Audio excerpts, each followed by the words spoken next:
Hello everyone! Welcome to our channel.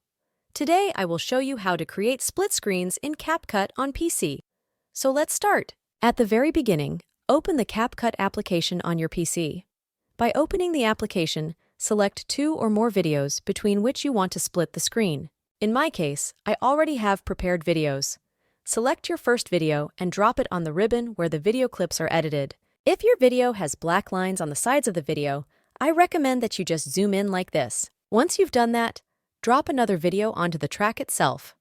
You may notice that both videos are pasted on top of each other. In order to see the video below a little better, let's move this first one to the side.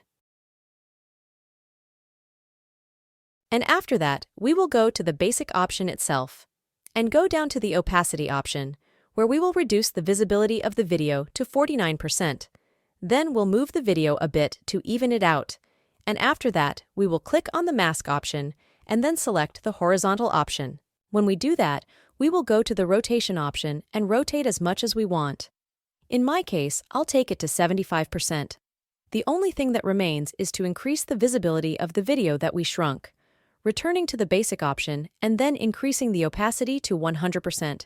And that is that. This is how you create split screens in CapCut on your computer. If you liked the video, give it a like and don't forget to subscribe to our channel for more tutorials and tips. Thanks for watching.